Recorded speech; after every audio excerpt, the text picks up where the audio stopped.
Hello everybody, this is Sinol here. I'm starting up a new series for YouTube. It's just going to be basically my adventures through solo self-found hardcore. We'll start off by updating you on what I've done so far in Season 6. So far, I have got a level 17 Yuga killed, because I teleported into a bunch of monsters in the treasure trove.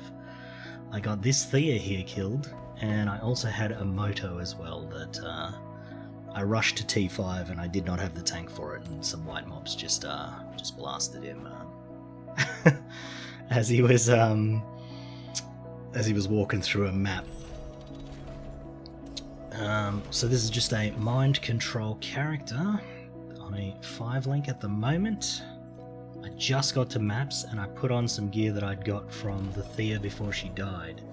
Now the reason I'm playing Yuga 2 is because whilst I was on Thea, I had Twilight Vestment drop, I had King's Boon drop twice, not once, twice, and I also had Traceless Pain drop twice. So I was like, you know what, I can take a hint.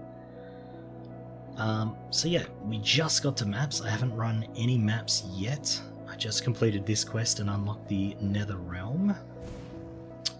And yeah, so I ended up with 8,000 survival at the end of the story, so it was very, very cruisy. I think this, before I put on all these uniques, was still about 4,000 to 5,000, which is more than enough for story mode. As long as you've got, I'd say about 2,000-ish by the end of the story, then you shouldn't die. As long as you're not standing in things you shouldn't be standing in, obviously. But as you can see, my resists are in a pretty good spot. That's partly due to my packed spirits. I'm just using survival ones.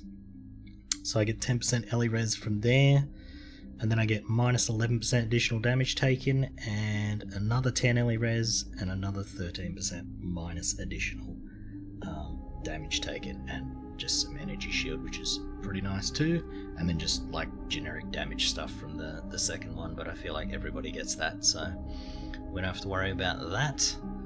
And then from here I'm probably just going to get these other 2 resist nodes, and then I'm not sure what's this. This is physical damage taken. We might switch this over when our resists get a little bit better, so yeah, that's the plan there, and then we'll just grab all these XP nodes because they're pretty good.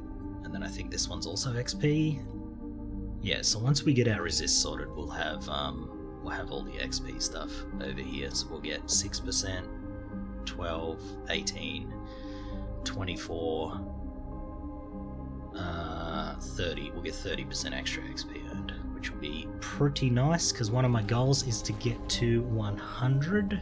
Now, if I just go back to the character screen while I explain this.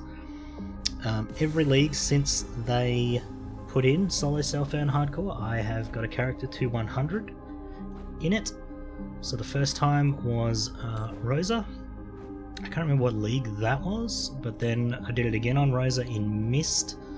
Crafting was a lot harder for this one. I'll show you the difference actually. I'll show you what I mean by crafting was a lot harder. So the first season I played Rosa, have a look at the weapon that she's got. You see this? This is a pretty nice weapon. It's got plus 3 attack skill level, all the stuff I would want on it, right? Now we go and have a look at the other season when they nerfed crafting, and we'll see what happened there.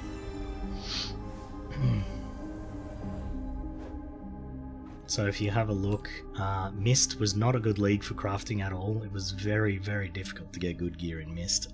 Still managed to get to 100 though, and I think I was farming 7-2 on her when she died.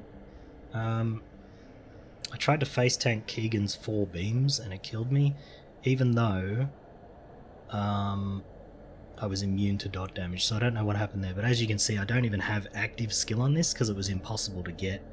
Because I think this is when they shifted it to priceless gear only, and you can't get priceless gear unless you get into T8. So that's one of the problems with solo self-found hardcore, is that you can't get any of the good modifiers on gear unless you can do T8, and you need that gear to be able to do T8. So it's kind of like, it's pretty rough out here. And then this was the one I got to 100 last league, which was Carino 3. He's been pretty gutted now. I don't think this build even works. Like, I think if I just go over here, I do like 10k damage. Oh no, it's like 100k. Pretty terrible. I think I was doing about 150 million on this guy. But yeah, as you can see, this was the league where you could craft onto uniques, so anything that wasn't unique wasn't worth using. And so this is the best Traveler's Glance that we ended up with. I don't think I needed the energy, that's why I didn't roll that. And then yeah, so that's kind of just that was back in the good old days of when we still had set items last league. So yeah, I want to keep up the streak of getting 100 every season in Solo Self-Found Hardcore. I think the first league I was the... I think in the first league I was the second... No, I think I was the first person to 100 in this league. I was the second in this league, and then the first again here. I was gonna go for that again, but people are way in front of me now, so I think unless they die, I'm not gonna stand a chance of being first or second. Because if you have a look at the hero rankings over here, not that it matters, because once everyone's 100, it's just sorted alphabetically, which is kind of bizarre. Makes it worth less to get first, I think. I think whoever gets it first should be locked into first place. But yeah, as you can see, there's like multiple people over 90. I think that person's... I think a couple of them are dead. I think a couple of these 93s are dead. I think Rosa was 94 yesterday, so I don't know if they died. But yeah, this guy's probably going to get 100. Look at his damage, that's insane. And my other goal for this character is to post a time on here.